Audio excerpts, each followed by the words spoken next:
નમસ્તે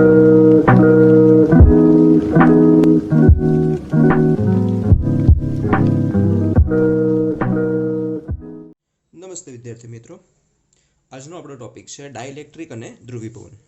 ગઈકાલના લેક્ચરમાં આપણે સુવાહકોના વિદ્યુત ક્ષેત્ર વિશે ચર્ચા કરી હતી કે જ્યારે તેમને આપણે વિદ્યુત ક્ષેત્રની અંદર મૂકીએ છીએ તો કઈ કઈ ઘટનાઓ એની અંદર આપણને મળે છે અને કેટલાક રિઝલ્ટ પણ આપણે એના માટે જોયા હતા. સુવાહક પછી જે વિદ્યુતની દ્રષ્ટિએ બીજો એક ટાઈપ આવે છે એ છે અવાહક. તો આજે આપણે અવાહક વિશે ચર્ચા કરવાની છે. ઇલેક્ટ્રિક વિશે કેટલાક અગત્યના પોઈન્ટ આપણે જોઈ રહ્યા છે. માં સૌથી પહેલો પોઈન્ટ છે કે ડાઇલેક્ટ્રિક. હવે આ કયા પદાર્થોની આપણે વાત કરીએ છીએ? ડાઇલેક્ટ્રિક એ તમે આજે પહેલી વાર શબ્દ સાંભળી રહ્યા છો. તો જેને અત્યાર સુધી તમે વિદ્યુતના અવાહક તરીકે ઓળખતા આવ્યા છો, આ વિદ્યુતના અવાહક માટેનો જ બીજો એક શબ્દ નામ આપણે યુઝ કરીએ છીએ, ડાઇલેક્ટ્રિક. તો ડાઇલેક્ટ્રિક એટલે શું છે? એવા પદાર્થો જે વિદ્યુતના કેવા હોય? અવાહક. દાખલા તરીકે રબર છે, પ્લાસ્ટિક છે, આ બધા કેવા છે? વિદ્યુતનું વહન કરી શકતા નથી. તો આવા પદાર્થોને આપણે કહીએ છીએ અવાહક, અને અવાહક માટેનો જ બીજો આપણે શબ્દ યુઝ કરેલો છે ડાઇલેક્ટ્રિક. એના બે ગુણધર્મો છે કે તેમની પાસે કોઈ પણ વિદ્યુતભાર વાહકો હોતા નથી, કે જેમ કે સુવાહક પાસે મુક્ત ઇલેક્ટ્રોન હોય છે કે જેના વડે વિદ્યુતનું વહન થઈ શકે છે. આવા કોઈ જ વિદ્યુતભાર ડાઇલેક્ટ્રિક એટલે કે અવાહક પદાર્થો પાસે હોતા નથી, અથવા કદાચ હોય તો પણ ખૂબ જ લઘુત્તમ માત્રામાં હોય છે. બીજી વસ્તુ છે કે તેમાં વિદ્યુતભારો ગતિ કરતા નથી, એટલે કે જે આવા અવાહક ડાઇલેક્ટ્રિક પદાર્થ છે એમની સપાટી ઉપર જ્યારે પણ તમે કોઈ વિદ્યુતભાર મૂકો છો તો એ વિદ્યુતભાર ત્યાંનો ત્યાં સ્થિર રહેશે. એ વિદ્યુતભાર ગતિ કરવા માટે સક્ષમ નથી. ડાઇલેક્ટ્રિક વિશે ચર્ચા કર્યા બાદ હવે નેક્સ્ટ આવે છે બાહ્ય વિદ્યુત ક્ષેત્રની અસર, કે જ્યારે આ ડાઇલેક્ટ્રિક પદાર્થને આપણે બાહ્ય વિદ્યુત ક્ષેત્રમાં મૂકીએ છીએ તો એની અંદર શું અસર થાય છે? આકૃતિમાં અંદર જુદા જુદા તમને બે કેસ દર્શાવેલા છે. જે ડાબી તરફની આકૃતિ છે કોના માટેની છે? સુવાહક પદાર્થ માટેની, જે આપણે ગઈકાલે ચર્ચા કરેલી છે. ઓકે. અને જમણી તરફની જે આકૃતિ છે કોના માટે છે? ડાઇલેક્ટ્રિક પદાર્થ માટે. જે સુવાહક પદાર્થ હતા એમાં આપણે ગઈકાલે જ જોયું છે કે એની અંદર વિદ્યુતભારો ગતિ કરીને એક તરફ ધન અને એક તરફ ઋણ વિદ્યુતભાર ભેગા થાય છે. પરિણામે અંદરના વિસ્તારમાં આંતરિક વિદ્યુત ક્ષેત્ર ઉત્પન્ન થાય છે, ઈ ઇન્ટરનલ. બાહ્ય વિદ્યુત ક્ષેત્ર હતું E0, અને સુવાહકના અંદરના વિસ્તારમાં હંમેશા આ સમીકરણનું પાલન થાય જ છે કે બંને વિદ્યુત ક્ષેત્રનો પરિણામી સરવાળો કેટલો થવાનો છે? શૂન્ય થવાનો છે, કેમ કે બે જુદા જુદા વિદ્યુત ક્ષેત્રો એકબીજાની અસર કેન્સલ થતા. હવે ડાઇલેક્ટ્રિકમાં શું છે? આની પાસે ઓલરેડી એક તો વિદ્યુતભાર વાહકો છે નહીં. ઓકે. આની પાસે તો વિદ્યુતભાર વાહકો હતા જે ગતિ કરતા હતા, પણ અહીંયા તો કોઈ વિદ્યુતભાર વાહકો જ નથી, એટલે વાહકોની ગતિ શક્ય નથી. પરંતુ ડાઇલેક્ટ્રિક પદાર્થો પાસે શું હોય છે? અંદર ડાયપોલ હોય છે. ઓકે. ધન અને ઋણ કેન્દ્રો આવેલા હશે. તો આ જે બાહ્ય વિદ્યુત ક્ષેત્ર E0 છે, આ E0 ને કારણે જે ડાયપોલ છે એના બે ધ્રુવો, ધન ધ્રુવ અને ઋણ ધ્રુવ, શું થાય છે? એકબીજાની વિરુદ્ધ દિશામાં બળ લાગે છે. વિદ્યુત ક્ષેત્રને કારણે ધન જે કેન્દ્ર છે એને એક દિશામાં બળ લાગશે, અને જે ઋણ છે એના વિરુદ્ધ દિશામાં બળ લાગશે. એટલે કે જેટલા પણ ઋણ નેગેટિવ પાર્ટિકલ્સ હશે એ બધા આ તરફ ભેગા થશે, અને જેટલા પણ પોઝિટિવ પાર્ટિકલ્સ છે એ બધા કઈ તરફ ભેગા થવાના છે? જમણી તરફ ભેગા થવાના છે. યાદ રાખજો, સુવાહકની અંદર વિદ્યુતભાર વાહકો ગતિ કરે છે, જ્યારે ડાઇલેક્ટ્રિક પદાર્થમાં પદાર્થના જે અણુઓ છે એ અણુઓની પુનઃરચના થાય છે, પુનઃ ગોઠવણી થાય છે, જેને પરિણામે એક તરફની સરફેસ નેગેટિવ ઋણ વિદ્યુતભાર ભેગો થશે, જ્યારે બીજી સરફેસ ઉપર કેવો વિદ્યુતભાર ભેગો થાય છે? ધન વિદ્યુતભાર ભેગો થાય છે. અહીંયા વિદ્યુત ક્ષેત્ર પણ ઉત્પન્ન થશે. સૌથી પહેલા આપણે જોઈએ બાહ્ય વિદ્યુત ક્ષેત્ર, આ દિશામાં છે E0 જેટલું. અંદરની તરફ જે વિદ્યુતભારની પુનઃ ગોઠવણી થઈ છે એને કારણે જે આંતરિક વિદ્યુત ક્ષેત્ર ઉત્પન્ન થાય છે ધનથી ઋણ તરફ, એટલે કે આ ડિરેક્શનમાં છે, આપણે એને નામ આપીએ છીએ E ઇન્ટરનલ. પરંતુ અહીંયા ઉત્પન્ન થતું આંતરિક વિદ્યુત ક્ષેત્ર એટલું બધું પ્રબળ નથી હોતું જેટલું E0 છે. એટલે કે E ઇન્ટરનલની કિંમત E0ની સરખામણીમાં ઘણી બધી નાની હોય છે. અહીંયા બંનેનું મૂલ્ય સરખું હતું એટલે પરિણામી વિદ્યુત ક્ષેત્ર આપણને મળતું હતું શૂન્ય, પરંતુ આ કિસ્સામાં પરિણામી વિદ્યુત ક્ષેત્ર શૂન્ય નથી મળવાનું, કેમ કે બંનેના મૂલ્યો સરખા નથી. તો અહીંયા જ્યારે તમે E0 અને ઈ ઇન્ટરનલ, આ બંનેનો જ્યારે સરવાળો કરો છો તો આ સરવાળો તમને શૂન્ય મળતો નથી. આ સૌથી પહેલી અને સૌથી અગત્યની વસ્તુ છે કે સુવાહકના અંદરના વિસ્તારમાં વિદ્યુત ક્ષેત્ર તમને કેટલું મળતું હતું? શૂન્ય મળતું હતું. જ્યારે ડાયલેક્ટ્રિક પદાર્થમાં અંદરના વિસ્તારમાં તમે જોશો તો વિદ્યુત ક્ષેત્ર તમને શૂન્ય મળતું નથી. આવું કેમ થાય છે એ ડિટેલમાં આના પછી સમજીએ છીએ. તો આવું કેમ થાય છે એ સમજવા માટે આપણે ડાયલેક્ટ્રિકના પ્રકાર વિશે સમજવું પડે. ડાયલેક્ટ્રિક ઓલરેડી આપણે ભણી ચૂક્યા છે. જેમ વિદ્યુત ડાયપોલને આધારે વાળી થિયરી હતી એની અંદર આપણે બે ટાઈપ્સ જોયા હતા, ધ્રુવીય અણુઓ અને અધ્રુવીય અણુઓ. ઓકે, એવી જ રીતે ધ્રુવીય ડાયલેક્ટ્રિક પદાર્થ અને અધ્રુવીય ડાયલેક્ટ્રિક પદાર્થ, બંનેની ડેફિનેશન કંઈક આ પ્રમાણે છે. ધ્રુવીય ડાયલેક્ટ્રિક કોને કહેવાય? તો એવા ડાયઇલેક્ટ્રિક એટલે કે એવા અવાહક પદાર્થો કે જેમની અંદર ધન અને ઋણ વિદ્યુતભારના કેન્દ્રો જુદા જુદા પડેલા હોય. એટલે એક તરફ ધન અને એક તરફ ઋણ હોય. એ તરફના એવા ટાઈપના જે કોઈ પણ ડાયલેક્ટ્રિક પદાર્થો છે એને આપણે કહીએ છીએ ધ્રુવીય ડાયલેક્ટ્રિક પદાર્થ. આકૃતિમાં બાજુમાં તમને દર્શાવેલું છે કે જે ધ્રુવીય ડાયલેક્ટ્રિક અણુઓ છે, દાખલા તરીકે HCl છે, H2O છે. HClમાં H અને Cl બંનેનું કેન્દ્ર કેવું છે? જુદું જુદું છે. આવી જ રીતે બાજુમાં જે આકૃતિ છે H2O, H2Oમાં પણ શું છે? ધન વિદ્યુતભારનું કેન્દ્ર એટલે કે H અને ઋણ વિદ્યુતભારનું કેન્દ્ર એટલે કે O, બંને કેવા છે? જુદા જુદા પડેલા છે. તો આવો થયો ધ્રુવીય ડાયલેક્ટ્રિક. જ્યારે બીજો છે અધ્રુવીય ડાયલેક્ટ્રિક, એની ડેફિનેશન શું થશે? એવા ડાયલેક્ટ્રિક પદાર્થો કે જેમના કેન્દ્રો એકબીજા ઉપર સંપાત થયેલા છે, એટલે કે એકની ઉપર જ બીજા છે, બંને છૂટા થયેલા નથી. ઓકે, તો એવા ડાયલેક્ટ્રિકને આપણે કહીએ છીએ અધ્રુવીય ડાયલેક્ટ્રિક. એના માટે પણ તમને બાજુમાં આકૃતિમાં દર્શાવેલું છે કે અધ્રુવીય ડાયલેક્ટ્રિક દાખલા તરીકે એક છે H2O, બીજો છે CO2, સોરી H2O નથી, H2 છે. H2 છે એની અંદર પણ બે જે ધન અને ઋણ બંનેના કેન્દ્રો ક્યાં છે?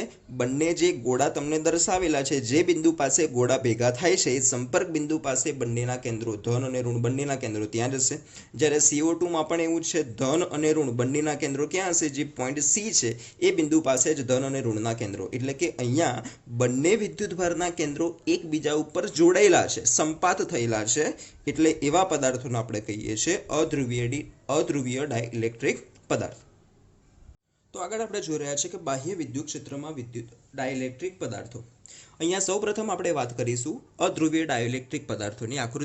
આકૃતિમાં તમને અહીંયા દર્શાવેલું છે બે જુદી જુદી આકૃતિ છે. એક આકૃતિ કે જેની અંદર ઉપર લખેલું છે E0 = 0, દેટ મીન્સ કે ત્યાં બાહ્ય વિદ્યુત ક્ષેત્ર શૂન્ય છે, એટલે કે બાહ્ય વિદ્યુત ક્ષેત્ર હાજર છે નહીં. જ્યારે બાજુની આકૃતિમાં તમને દર્શાવેલું છે E0 ≠ 0, દેટ મીન્સ કે ત્યાં બાહ્ય વિદ્યુત ક્ષેત્ર હાજર છે. તો સૌપ્રથમ જ્યારે આવો એક આપણે અણુ લઈએ છીએ અધ્રુવીય પદાર્થની અંદર શું હશે? માની લો કે કોઈ એક જે ડાયપોલ છે કે જેની અંદર ધન અને ઋણ બંને કેવા છે? એક જ બિંદુ પર સંપાત થયેલા છે. હવે આ જ્યારે વિદ્યુત ક્ષેત્રના સંપર્કમાં આવે છે, માની લો કે વિદ્યુત ક્ષેત્ર આ દિશામાં છે, તો ધનને કઈ તરફ બળ લાગશે? વિદ્યુત ક્ષેત્રની દિશામાં, એટલે કે આ દિશામાં બળ લાગશે. જ્યારે નેગેટિવને વિદ્યુત ક્ષેત્રની વિરુદ્ધ દિશામાં, એટલે કે ઋણ વિદ્યુતભાર અહીંયા જમા થશે. દેટ મીન્સ કે વિદ્યુત ક્ષેત્રની હાજરીની અંદર એ જે ડાયપોલ છે ઋણ વિદ્યુતભાર આ તરફ આવશે, જ્યારે ધન વિદ્યુતભાર સામેની તરફ જશે. એટલે બાજુની જે આકૃતિમાં તમને દર્શાવેલું છે કે અહીંયા ડાયપોલને ડાયઇલેક્ટ્રિક પદાર્થને આપણે જ્યારે બાહ્ય વિદ્યુત ક્ષેત્રમાં મૂકીએ છીએ તો શરૂઆતની અંદર જે અધ્રુવીય ડાયઇલેક્ટ્રિક હતો એમાં ધન અને ઋણ એક જ બિંદુ પર ગોઠવાયેલા હતા. હવે એને બાહ્ય વિદ્યુત ક્ષેત્રના કારણે બંને કેન્દ્રો પર જુદી જુદી દિશામાં બળ લાગવાથી આ પ્રમાણે ડાયપોલ ઉત્પન્ન થાય છે. એટલે શરૂઆતમાં એમની ડાયપોલ મોમેન્ટ કેટલી હતી? શૂન્ય હતી. હવે એમની પાસે કંઈક ને કંઈક ડાયપોલ મોમેન્ટ ધરાવે છે. ડાયપોલ મોમેન્ટ એટલે કે અહીંયા બે જુદા જુદા ધ્રુવોની રચના થયેલી છે. દેટ મીન્સ કે આપેલો પદાર્થનું આપણે પોલરાઇઝેશન કર્યું છે તેમ આપણે કહી શકીએ છીએ. એટલે આ કઈ ઘટના આપણે સમજીએ છીએ? પોલરાઇઝેશન. દેટ મીન્સ કે પદાર્થની જે બંને ધ્રુવો એક જ કેન્દ્ર પાસે હતા એના આપણે જુદા જુદા કેન્દ્રો કરેલા છે, એટલે કે ધ્રુવીભવન કરેલું છે. એને બીજો શબ્દ આપણે યુઝ કરીએ છીએ પોલરાઇઝેશન અથવા તો ધ્રુવીભવન. તો આ વાત આપણે કરેલી છે ડાયઇલેક્ટ્રિક. પણ કયા ડાયઇલેક્ટ્રિક છે? અધ્રુવીય, કે જેમાં બંનેના કેન્દ્રો એકબીજા ઉપર સંપાત થયેલા છે. તો હવે ધ્રુવીય ડાયઇલેક્ટ્રિકની ચર્ચા કરીએ છીએ કે ધ્રુવીય ડાયઇલેક્ટ્રિક પદાર્થોની અંદર શું હોય છે. અહીંયા પણ તમને જુદી જુદી બે આકૃતિ તમને દર્શાવેલી છે.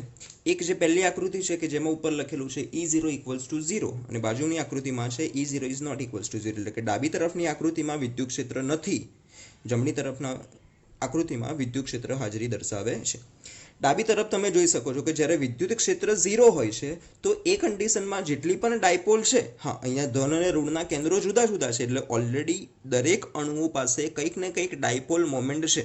પણ જો આકૃતિમાં ટોટલ તમને 7 ડાયપોલ દર્શાવેલી છે. આ 7 ડાયપોલનો જ્યારે તમે સરવાળો કરશો તો એ સરવાળો કેટલો મળશે તમને? 0. કેમ? ડાયપોલ મોમેન્ટ ખરી પણ બધાની દિશા કેવી છે? અસ્તવ્યસ્ત રીતે ગોઠવાયેલી છે. પરિણામે જ્યારે તમે એમનો સરવાળો કરશો તો એમનો સરવાળો કેટલો મળવાનો છે? 0. એટલે ધ્રુવીય ડાયલેક્ટ્રિક પદાર્થો હોય એમાં પણ જ્યારે બાહ્ય વિદ્યુત ક્ષેત્ર ગેરહાજર હોય છે તો પરિણામે ડાયપોલ મોમેન્ટ કેટલી હોય છે? એમની 0 હોય છે. જ્યારે હવે આપણે એમને બાહ્ય વિદ્યુત ક્ષેત્રમાં મૂકીએ છીએ, બાજુની જે આકૃતિમાં દર્શાવેલું છે, તો આ બાહ્ય વિદ્યુત ક્ષેત્રની અંદર જે ધન અને ઋણ કેન્દ્રો હતા એમને કોઈ એક નિશ્ચિત દિશામાં જ હવે બળ લાગવાનું છે. એટલે બધી જ જે ડાયપોલ હતી એ વિદ્યુત ક્ષેત્રને સમાંતર દિશામાં ગોઠવવાનો પ્રયત્ન કરે છે. અને જેમ બીજી આકૃતિમાં દર્શાવેલું છે તેમ મોટાભાગની જે ડાયપોલ છે એ વિદ્યુત ક્ષેત્રને સમાંતર ગોઠવાઈ જશે અને પરિણામે એક તરફનો છેડો આપણને નેગેટિવ તરીકે મળશે અને બીજી તરફનો છેડો ધન ધ્રુવ તરીકે. દાખલા તરીકે આ આપણો કોઈ પદાર્થ હોય તો એની અંદરનો આ એક તરફનો છેડો નેગેટિવ મળવાનો છે. આ તરફ બધા નેગેટિવ ચાર્જીસ ભેગા થશે, જ્યારે સામેની તરફ શું થવાનું છે? બધા જ પોઝિટિવ ભેગા થવાના છે. એટલે આ તરફ આપણને ઋણ ધ્રુવ મળશે, આ તરફ આપણને ધન ધ્રુવ મળશે.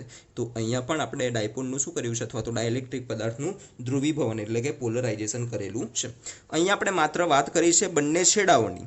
વચ્ચેના ભાગમાં કેવી રીતે વિદ્યુતભારો ગોઠવાય છે એ આપણે હવે પછી આપણે આગળ જોવાનું છે. ત્યાં સુધી આપણે ધ્રુવીય અને અધ્રુવીય બંનેને વિદ્યુત ક્ષેત્રની હાજરી અને ગેરહાજરીની ચર્ચા કરી છે અને કેમ આપણે જોયું છે કે પદાર્થ કેવી રીતે ધ્રુવીભવન અનુભવે છે એટલે કે પોલરાઇઝેશન અનુભવે છે. તો ધ્રુવીય કે અધ્રુવીય હોય બંનેને જ્યારે આપણે બાહ્ય વિદ્યુત ક્ષેત્રની હાજરીમાં મૂકીએ છીએ તો એમની પાસે શું હશે? કંઈક ને કંઈક પરિણામી ડાયપોલ મોમેન્ટ ધરાવે છે. હવે એની અંદર એક વ્યાખ્યા આવે છે આગળ કે એકમ કદ દીઠ ઉત્પન્ન થયેલી ડાયપોલ મોમેન્ટને, શબ્દ ખાસ યાદ રાખજો, એકમ કદ દીઠ ઉત્પન્ન થયેલી ડાયપોલ મોમેન્ટને પોલરાઇઝેશન અથવા તો ધ્રુવીભવન તરીકે ઓળખવામાં આવે છે. અહીંયા જે ધ્રુવીભવન અથવા તો પોલરાઇઝેશન છે એનો વિદ્યુત ક્ષેત્ર સાથેનો સંબંધ જે છે કંઈક નીચેના સમીકરણ મુજબ આપણે સ્વીકારવાનો છે. સમીકરણ છે polarisation P that is equals to આ જે x જેવો સિમ્બોલ યુઝ કર્યો છે નીચે સ્મોલ e છે, e એટલે કે ઇલેક્ટ્રિકલ ક્વોન્ટિટી, વિદ્યુત રાશિ તમને દર્શાવેલો છે. આ જે x જેવો જે સિમ્બોલ છે એને આપણે વાંચીશું કાઈ તરીકે. તો P ઇક્વલ્સ ટુ છે કાઈ e ઇન્ટુ વિદ્યુત ક્ષેત્ર કેપિટલ E. જ્યાં કાઈ e છે એ આપેલા માધ્યમનો ડાયલેક્ટ્રિકનો લાક્ષણિક અચળાંક છે કે જેને આપણે ઓળખીએ છીએ ડાયલેક્ટ્રિક માધ્યમની વિદ્યુત સસેપ્ટિબિલિટી. આ એક પ્રકારની વિદ્યુત રાશિ છે ડાયલેક્ટ્રિક માધ્યમની. ઓકે, અને આપેલા પદાર્થનું કેટલા પ્રમાણમાં પોલરાઇઝેશન થશે, વધારે થશે કે ઓછું થશે, એનો આધાર આ કાઈ ઈની વેલ્યુ ઉપર ડિપેન્ડ છે. ક્લિયર? તો ત્યારબાદ આપણે જોઈશું આગળ જે વાત કરી હતી કે ધ્રુવીભૂત થયેલો જે ડાયલેક્ટ્રિક પદાર્થ છે એની અંદર માત્ર આપણે બે સપાટીની જ વાત કરી હતી કે જે સપાટી ધન અને ઋણ વિદ્યુતભાર ભેગા થાય છે, એક સપાટી ધન ધ્રુવ તરીકે વર્તે છે જ્યારે બીજી સપાટી ઋણ ધ્રુવ તરીકે વર્તે છે. ઓકે, પરંતુ વચ્ચેનો જે ભાગ છે એની અંદર વિદ્યુતભારનું વિતરણ કેવું હોય છે? તો એ વિતરણ તમને અહીંયા બાજુની આકૃતિમાં દર્શાવેલું છે. અહીંયા બાજુની આકૃતિ પરથી સ્પષ્ટ છે કે ચોસલાની અંદરના ભાગની અંદર જે ક્રમશઃ આવતી ડાયપોલ છે એ ડાયપોલના પરસ્પર વિરુદ્ધ પ્રકારના વિદ્યુતભારો, એક ધન બીજો ઋણ, શું થઈ જશે? એકબીજાની અસર કેન્સલ કરે છે અને માત્ર પ્લેટ ઉપર જ કંઈક ને કંઈક વિદ્યુતભાર બાકી રહે છે. તમે આકૃતિની અંદર જોઈ શકો છો કે પ્લેટના બંને તરફના જે છેડાઓ છે ત્યાં માત્ર એકલો વિદ્યુતભાર ખુલ્લો પડે છે. આ તરફ જે છે નેગેટિવ છે, સામેની તરફ પોઝિટિવ છે. બાકીના બધા વચ્ચેની જે ડાયપોલના વિદ્યુતભારો છે એમની તો ઇફેક્ટ કેટલી થઈ જાય છે? 0, કેમ કે એક પ્લસ છે, બાજુમાં બીજો કેવો છે? ઋણ છે, એટલે બંનેની ઇફેક્ટ 0 થઈ જશે. પરિણામે જે આપણો ચોસલું છે, ચોસલાના માત્ર બે સપાટી પર જ વિદ્યુતભાર ભેગા થશે. આ જે ભેગા થયેલા વિદ્યુતભાર છે એ વિદ્યુતભારને આપણે કહીએ છીએ બાઉન્ડેડ ચાર્જ. એ બાઉન્ડ છે, બંધિત અવસ્થાની અંદર છે, એટલે આપણે એને કહીએ છીએ બાઉન્ડેડ ચાર્જ. અને એટલા માટે જેમની વિદ્યુતભાર ઘનતા હશે એને આપણે દર્શાવેલી છે, બુકમાં તમારે સિમ્બોલ આપેલો છે સિગ્મા બી વડે. જ્યારે સુવાહકો હોય, સુવાહકની અંદર આવશે સિગ્મા ઈ અથવા તો સિગ્મા એફ તમે લખી શકો છો કે જેની અંદર ફ્રી હતા સિગ્મા એફ વડે દર્શાવીશું કેમ કે એ મુક્ત વિદ્યુતભાર વાહકોને કારણે હતી. જ્યારે અહીંયા કેવા છે બદ્ધ વિદ્યુતભાર વાહકો એટલે કે બંધિત અવસ્થામાં છે એટલે બંને ચોસલાની જે છેડાઓ છે ત્યાં આપણે સિગ્મા બી વડે દર્શાવેલું છે જે આપણને દર્શાવે છે કે બધા વિદ્યુતભાર કેવા છે બંધિત અવસ્થાની અંદર છે. તો આ થયું સમગ્ર ડાઇલેક્ટ્રિકનું પોલેરાઇઝેશન. તો ત્યારબાદ આગળ આપણે જોઈ રહ્યા છે ઉદાહરણ નંબર 2.5. સંખ્યા તમને આકૃતિની ટેક્સ્ટબુકની અંદર આપેલી છે. સંખ્યા કંઈક આ પ્રમાણે છે કે બે બિંદુઓ આપેલા છે, એક -900 અને બીજું બિંદુ છે +900. આ બંને સ્થાનોએ રહેલા બે વિદ્યુતભારો અનુક્રમે 7 માઇક્રોકુલમ અને -2 માઇક્રોકુલમ. એટલે આકૃતિમાં આપણે દર્શાવેલું છે કે જે -900 આ એક્સ અક્ષ આપણી, આ વાય અક્ષ છે, આ ઝેડ અક્ષ. તો ઝેડ અક્ષ ઉપર -9 એટલે કે નીચેના બિંદુ પર આપેલો છે 7 માઇક્રોકુલમ વિદ્યુતભાર અને +9 સેન્ટીમીટર ઉપર આપેલો છે -2 માઇક્રોકુલમ વિદ્યુતભાર. આ છે આપણું ઉગમ બિંદુ ઓ. તો આ તંત્રની સ્થિત વિદ્યુત સ્થિતિ ઉર્જા આપણે ગણવાનું છે. કૌંસમાં તમને આપેલું છે બાહ્ય વિદ્યુત ક્ષેત્ર વિના. તો સૌથી પહેલો આપણો ક્વેશ્ચન આવે છે કે તંત્રની સ્થિતિ ઉર્જા શોધવી. બે વિદ્યુતભાર છે તો બે વિદ્યુતભારના બનેલા તંત્ર માટે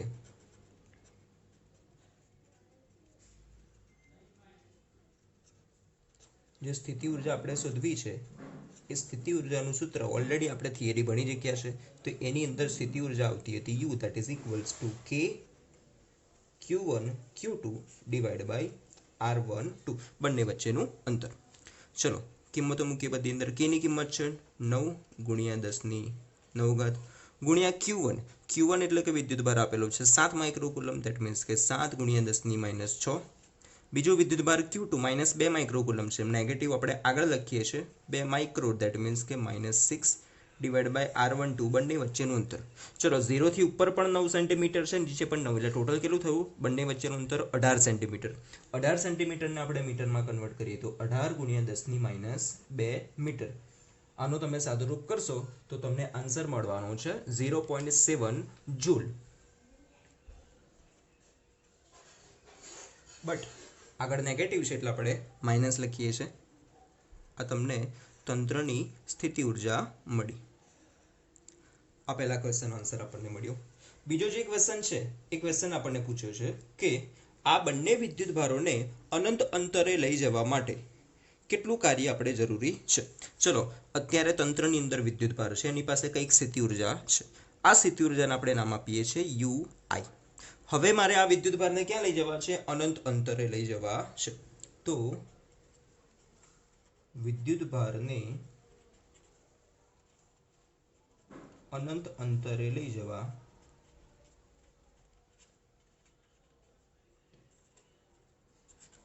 જરૂરી કાર્ય એ આપણે આ પ્રમાણે દર્શાવી શકીએ છીએ. જે કાર્યનું સૂત્ર છે કાર્ય W that is equals to સ્થિતિ ઉર્જાના તફાવત જેટલું આપણને મળે. સ્થિતિ ઉર્જાનો તફાવત એટલે કે અંતિમ સ્થિતિ ઉર્જા, અંતિમ કયા બિંદુ છે ઇન્ફાઇનાઇટ એટલે કે U ઇન્ફાઇનાઇટ માઇનસ પ્રારંભિક સ્થિતિ ઉર્જા એટલે કે UI. ચલો અંતિમ બિંદુ ઇન્ફાઇનાઇટ છે તો અનંત અંતરે તો સ્થિતિ ઉર્જા આપણે કેટલી લઈએ છીએ 0. એ આપણે ચેપ્ટરની શરૂઆતમાં જોયું હતું. માઇનસ UI ની કિંમત કેટલી છે -0.7. તો માઇનસ માઇનસ થશે પોઝિટિવ ધેટ મીન્સ કે આન્સર આપણને મળવાનો છે 0.7 જૂલ. એટલે કે આટલી ઉર્જા આપણે એને આપવી પડે અનંત અંતર લઈ જવા માટે. આ બંને આન્સર સરખા છે જે આપણને દર્શાવે છે કે આટલી ઉર્જા આપણને નેગેટિવ હતી ધેટ મીન્સ કે અત્યારે વિદ્યુતભારો બંધિત અવસ્થામાં હતી એટલે જ આપણને ઋણ આન્સર મળ્યો છે. જો તમારે એને અનંત અંતર લઈ જવા હોય તો આટલી જ ઉર્જા ધન સ્વરૂપે આપવી પડે. ક્લિયર? તો આ પહેલા બે આન્સર થયા. નેક્સ્ટ જે ત્રીજો ક્વેશ્ચન આપણને પૂછ્યો છે એ જુઓ. ધારો કે આ વિદ્યુતભારના તંત્રને એક આપણે બાહ્ય વિદ્યુત ક્ષેત્રની અંદર મૂકીએ છીએ. બાહ્ય વિદ્યુત ક્ષેત્ર તમને આપેલું છે વિદ્યુત ક્ષેત્ર E that is equals to A બ્રેકેટમાં 1/r². Okay, આની અંદર આપણે વિદ્યુત ક્ષેત્રમાં આ વિતંત્રને મૂકીએ છીએ જ્યાં A ની કિંમત તમને આપેલી છે A ઇક્વલ્સ ટુ છે 9 × 10⁵ ન્યૂટન પ્રતિ કુલમ. તો આ તંત્રની સ્થિતિ ઉર્જા કેટલી હશે? ચલો એટલે હવે તંત્ર કેવું થયું? બાહ્ય વિદ્યુત ક્ષેત્રની અંદર બે વિદ્યુતભારોનું તંત્ર. તો આપણી પાસે ઓલરેડી થિયરી જેમ ભણ્યા છે એના પરથી આપણે સૂત્ર લખી દઈએ એનું કે બાહ્ય વિદ્યુત ક્ષેત્રમાં બે વિદ્યુતભારોના તંત્રની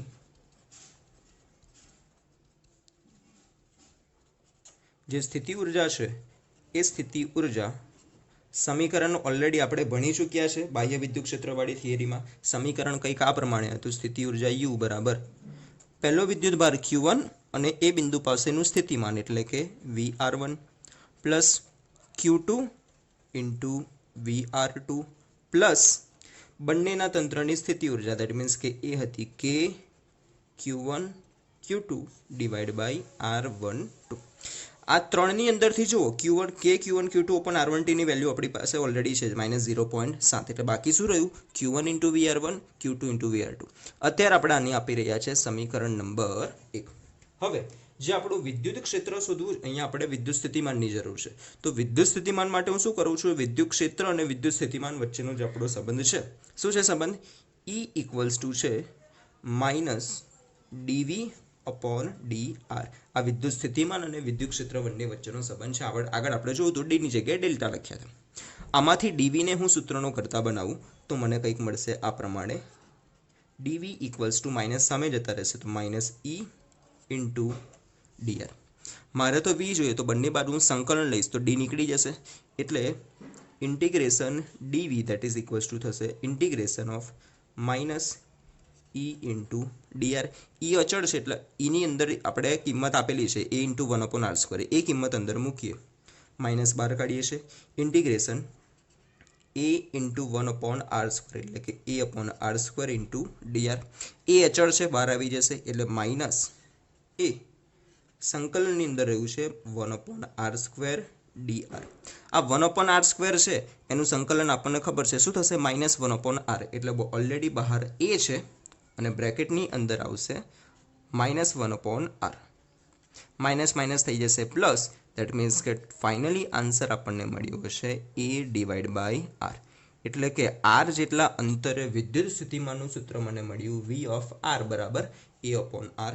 આ કિંમત આપણે સમીકરણ 1માં મૂકીએ તો કંઈક આ પ્રમાણે મળશે. માટે સ્થિતિ ઉર્જા U બરાબર Q1 VR1 ની જગ્યાએ શું લખીશું? A/R1 પ્લસ Q2 VR2 ની જગ્યાએ લખીશું A/R2 પ્લસ આખાની કિંમત મારી પાસે છે -0.7. આપણે ઓલરેડી ગણી છે એટલે ફરી ગણતરી કરવાની જરૂર નથી. કેટલી મળી છે? +0.7 અથવા તો -0.7. અહીંયા કિંમત મૂકીએ. Q1 ની કિંમત છે આપણી પાસે 7 માઇક્રોકુલમ છે એટલે 7 × 10⁻6 જોડા આવે છે A જેની કિંમત છે 9 × 10⁵ છેદમાં R1 એટલે કે 9 સેન્ટીમીટર એટલે કે 9 × સેન્ટીમીટરના મીટરમાં થશે -2 પ્લસ Q2 કે જેની કિંમત છે માઇનસ એટલે પ્લસની જગ્યાએ અત્યારે હું અંદર માઇનસ લખું છું, -2 માઇક્રોકુલમ છે. દેટ મીન્સ કે 2 × 10⁻6 ગુણ્યા એની કિંમત છે 9 × 10⁵ ભાગ્યા R. એનું પણ ડિસ્ટન્સ 9 સેન્ટીમીટર છે. દેટ મીન્સ એ થયું 9 × 10⁻2 અને પછી છે -0.7. આનો સાદુરૂપ આપશો 9 9 કેન્સલ, -2 ઉપર જશે તો +2 6 ને 2 એટલે 5 ને 2 7 ઓછા 6 એટલે 10⁻1 એટલે આપણે 7 × 10 લખી શકીએ છીએ 70. આનો આન્સર એ રીતે આવશે 20 એટલે -20 અને છેલ્લે છે -0.7. તો 70માંથી આ બંને માઇનસ કરશો તો તમને ફાઇનલી આન્સર મળશે 49.3.